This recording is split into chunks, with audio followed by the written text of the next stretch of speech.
Section 1. You will hear a conversation between Harry and Andrea, two students who have just finished their final exams. First, you have some time to look at questions 1 to 5.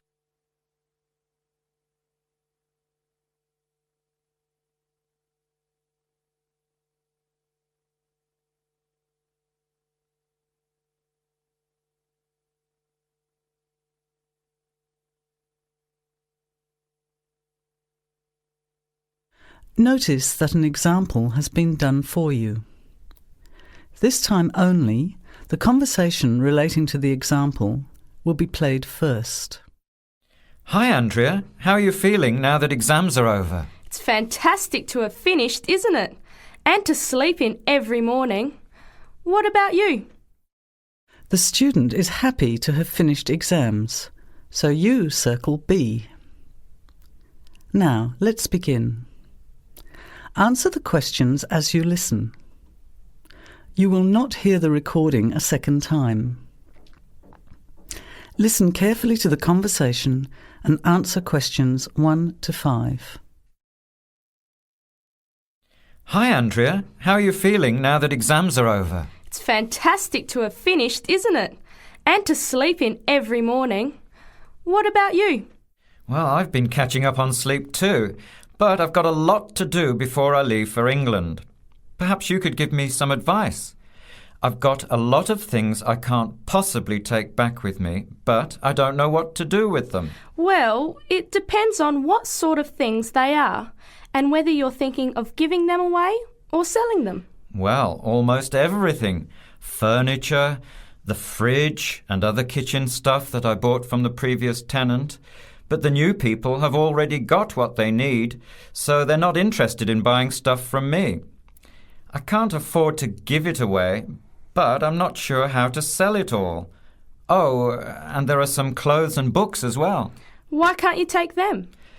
The books are really heavy. It's so expensive if you exceed the airline baggage allowance. And the clothes just won't all fit in my suitcase. It's amazing how much stuff I've accumulated since I've been here. Anyway, I don't think I'll need as many summer clothes in England as I have here in Australia. I see. Well, there are several alternatives. First of all, you could put up notices around the university about the books. You know, on the notice boards in the Student Union building and in the economics department. Anywhere second and third year students will see them. People are always keen to buy cheap textbooks. OK, what should I say on the notices? Just put the titles, authors and price you want, your name of course, and maybe put your phone number on those little tear-off tags. That's a good idea. And what about the furniture? You could try doing the same thing, but usually students are away all summer, so they don't want to buy furniture now. Another place to try might be a second-hand shop. Someone from the shop will usually come around and give you a free quote, and then you can decide. But you don't usually get much money for that sort of stuff. Before you hear the rest of the conversation, you have some time to look at questions 6 to 10.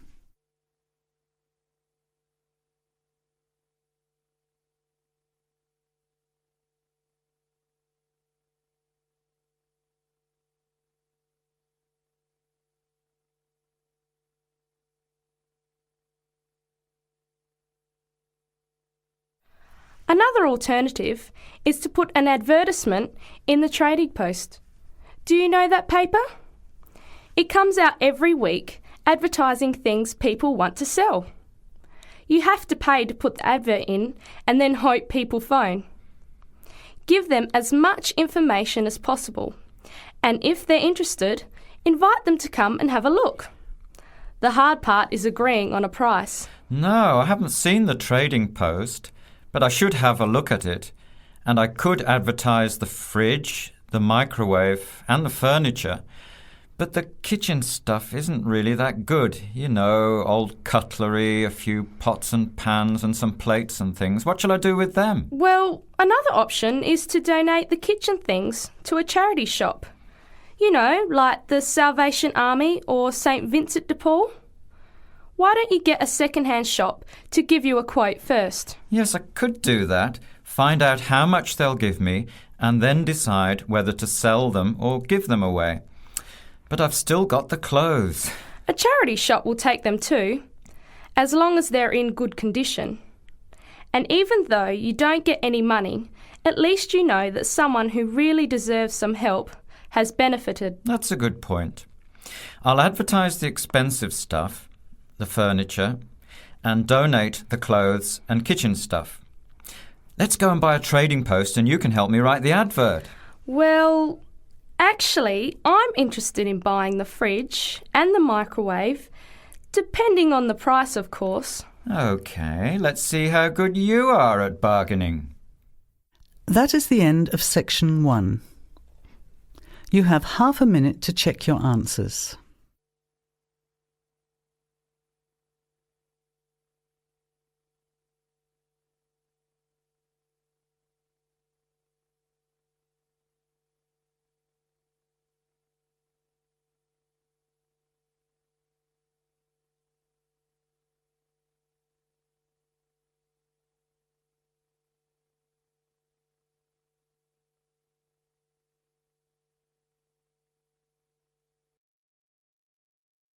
Now, turn to section 2.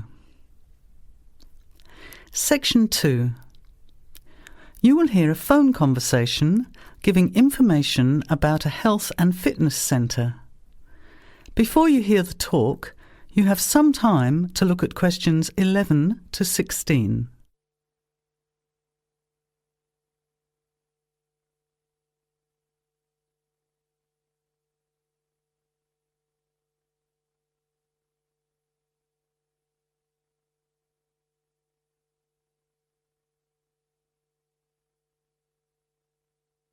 Now, listen carefully to the first part of the talk and answer questions 11 to 16.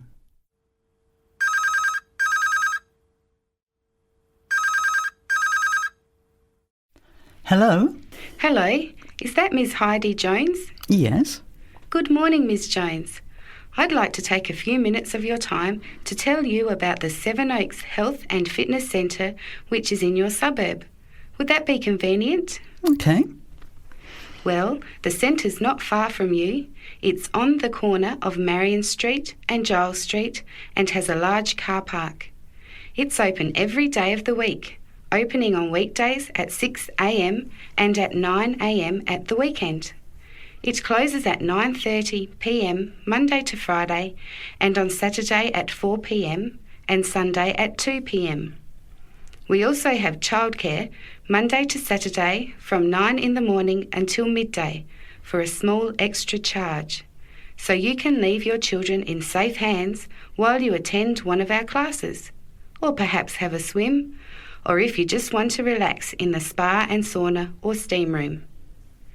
Talking of classes, we have a very wide range which are designed to suit all different levels of fitness and individual needs. I mentioned the pool just now.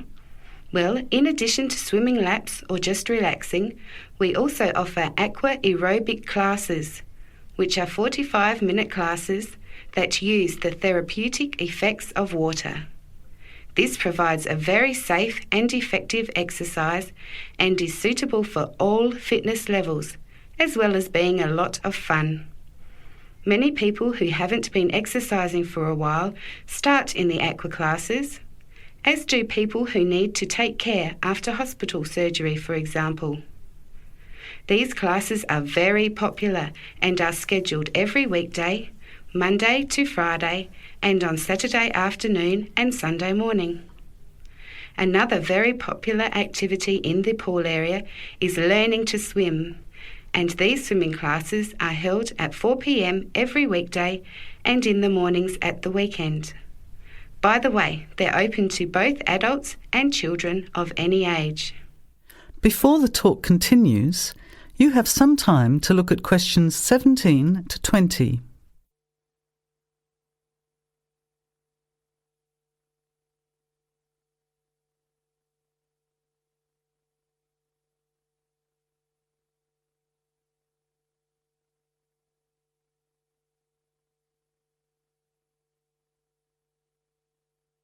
Now, as the talk continues, answer questions 17 to 20. Now, it would take too much of your time to tell you in detail about all our programs, as we have a very wide range of activities at different times.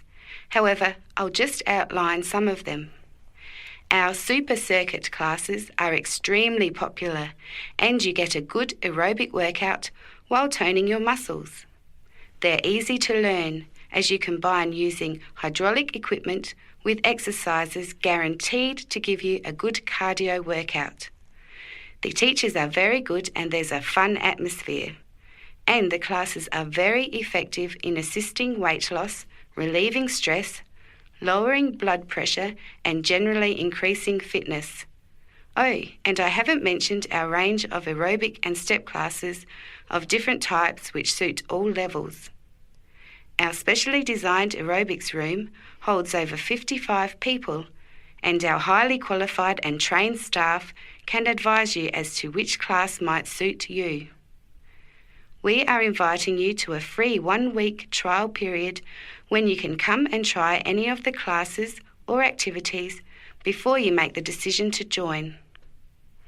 By the way, there is also a large and very well-equipped gym, where we offer free fitness assessments and you can have an individual program designed just for you. Also, the cardiovascular room has the latest range of machines which help you burn fat, increase your fitness, or just warm up.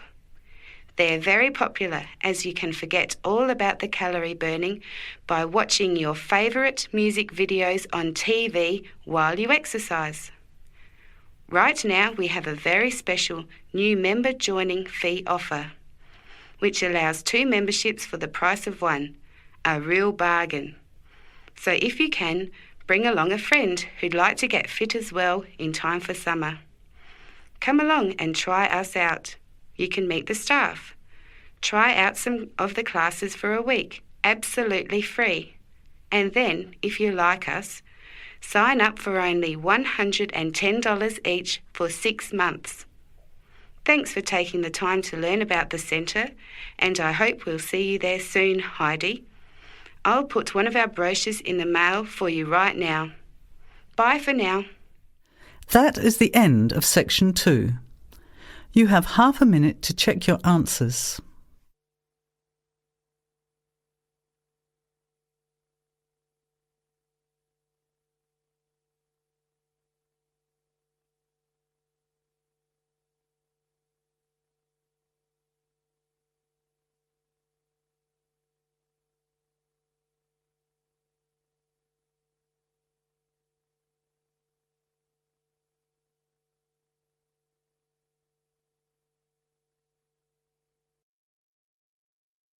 Now, turn to section 3.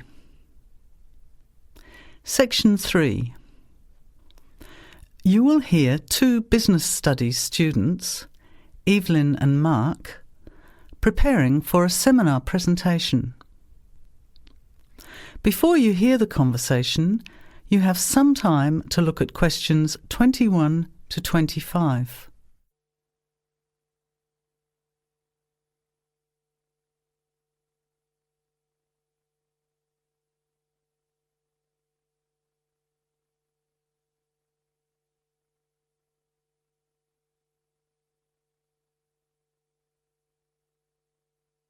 Well, I think the marketing of food would be a good topic.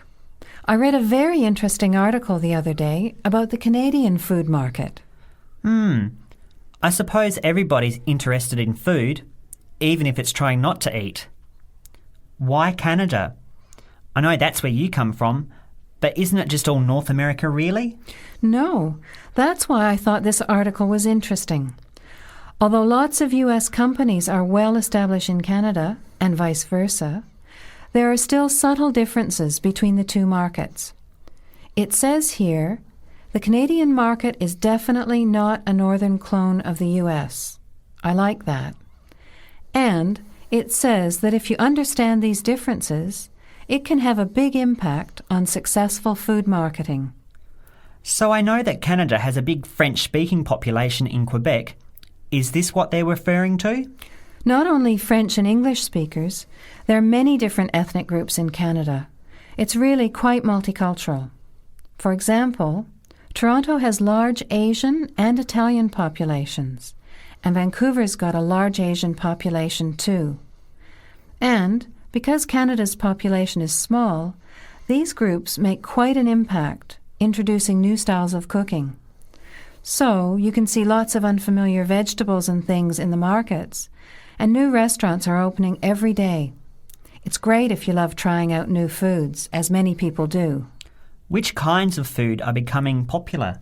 Well, some Asian food, I'd say, has been popular for quite a while, like Chinese. But now, Southeast Asian restaurants are becoming very fashionable. Then there's Mediterranean, of course, such as Greek, Italian, and so on. But Caribbean and Mexican food is really taking off among young people these days. So are the supermarkets starting to stock the ingredients that are needed to prepare these foods at home? You know, all those unusual condiments and sauces. Yes, that's right. It's quite interesting going to the supermarket, isn't it? And noticing how they're introducing sections for foods of different nationalities. You can buy quite exotic products locally these days. The article mentioned that 80% of the Canadian retail market is controlled by 8 major national supermarket chains, so that when they introduce changes, they can happen quite rapidly. OK. Well, how are we going to organise this seminar then? I made some notes on the trends in the Canadian market, about changing tastes, and also patterns for where food is consumed. I thought maybe we could summarize it into a chart or table, and maybe use the overhead projector to present it. Good idea. Maybe I could have a look for similar trends and tastes in Australia and the UK for comparison. Let's have a look at what you found.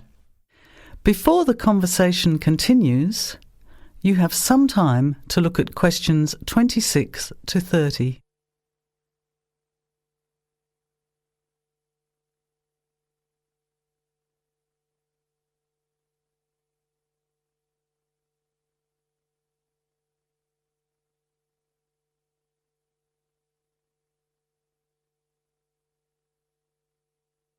Now, as the conversation continues, answer questions 26 to 30.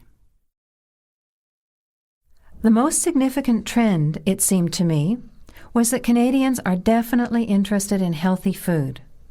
For example, did you know that salads are the 3rd most commonly eaten food in Canadian restaurants? Really? What about organic food then? Is that becoming more popular? Yes, it's definitely moving into the mainstream compared to a few years ago. And a recent survey showed that 4 out of 5 shoppers said that they check the fat and nutritional information on the packet when they're deciding what to buy. What other trends did you find out? There's one change I noticed straight away when I was home last year, in the meat department. You know, here the meat packaging says rump steak or 4-quarter chops and so on. Well, they discovered that most consumers these days didn't know what to do with these roasts and rounds and ribs. So the government approved a new naming system for cuts of meat, which is related to the required cooking technique. What a good idea. I've never really understood the difference between sirloin, rump, round and all those names. So how many new categories are there? 8. There are 3 kinds of steak, for grilling, for marinating, and for simmering. And then there's what they call quick-serve beef, for stir-fries, I suppose. And premium oven roast, pot roast, and stewing beef. It's a great idea, isn't it? I hope it catches on here. I agree. Any other trends that you thought were significant? Well, what's really interesting is what the article called mobile meals. In other words, more and more Canadians are eating meals away from home, but not just eating more junk food. They're projecting a 40% increase in snack food sales over the next 3 years, and the growth is coming from healthy snacks. You know, the ones that have less cholesterol and fat, such as muesli bars, health food bars, and those types of products. Apparently, in the food marketing jargon, they're called nutritious portable foods, which means healthy snacks. The other major trend is that young people are doing more of the food shopping these days, so marketing has to be aimed more at them, as well as more conventionally at the mother. Thanks, Evelyn. I think we'll have an interesting discussion about these trends and the comparisons with other English-speaking countries. I'll see if I can get some information about them to compare with yours, and meet you on Friday to put it together. See you then. Bye. That is the end of section 3. You have half a minute to check your answers.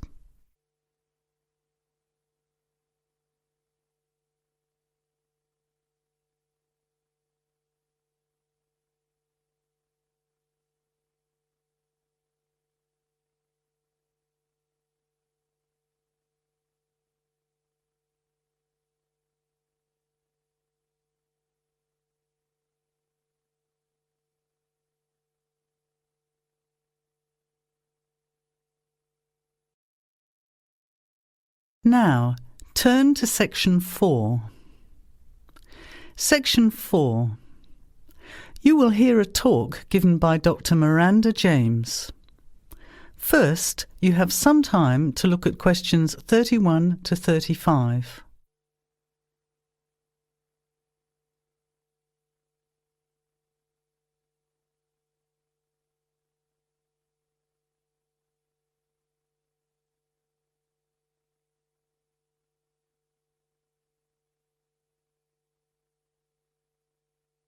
Now, listen carefully to the talk and answer questions 31 to 35. Good afternoon, everybody, and welcome to the first in a series of talks we have arranged for the Overseas Students Association this semester. Dr. James has very kindly agreed to speak to us today on the topic of public speaking, and judging from the large numbers of you here, it's clearly a subject of great interest and relevance.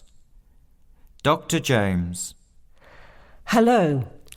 It's good to see so many of you here, and hopefully what I'm going to tell you will be useful to you both here at the university and in your future employment. Many people avoid speaking publicly, by which I mean in front of, say, 10 or more people. Not because they lack the ability, but mainly because they lack confidence, which is really only due to lack of practice. Today, as a consequence of the influence of television, audiences expect speakers to be relatively brief and to the point, in addition to being well informed and interesting or entertaining. Probably the most important part of public speaking is what you do beforehand, by which I mean preparation. This includes practical details, such as knowing precisely what your topic is and exactly how long you are expected to talk for. You should also plan the content thoroughly. A good strategy is to write out the content as you intend to say it, and then make brief notes, preferably on small cards, which you use to talk from. This way you sound more natural. You incorporate pauses while you look at your notes, and you can then look at your audience while you are speaking. Never read your speech without looking at the audience. Eye contact is a very important part of communicating with an audience. So deliberately move your head and look around at your audience. Pauses are important, as most people, when they are nervous, tend to rush through their speech. Now you have some time to look at questions 36 to 40.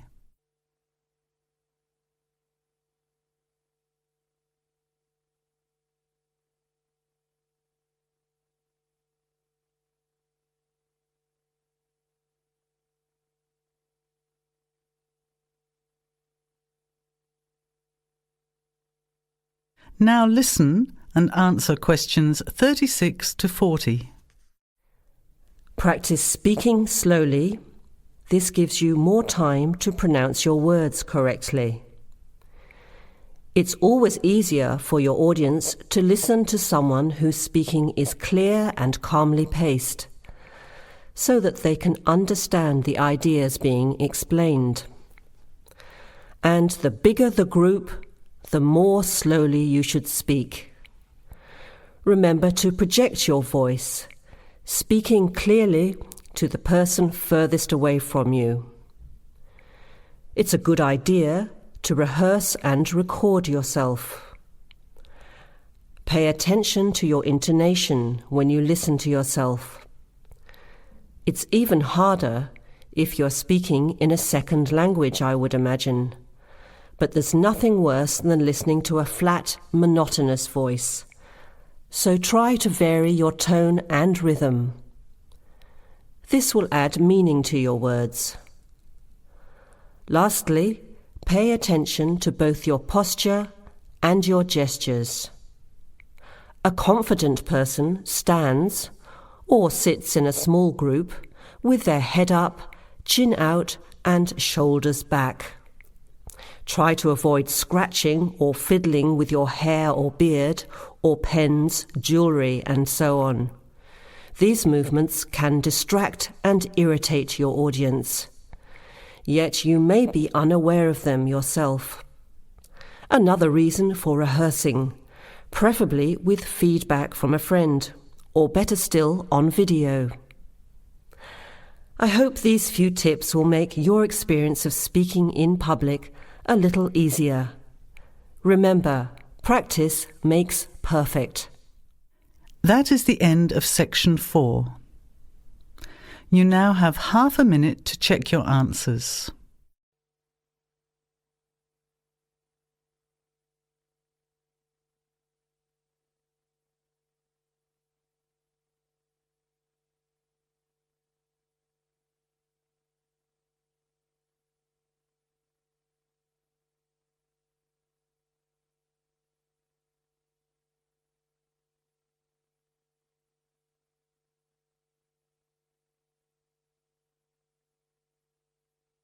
That is the end of the test. Now, check your score, but before you go on to the next listening test, don't forget to look at the section in the book on how to improve your vocabulary and listening skills.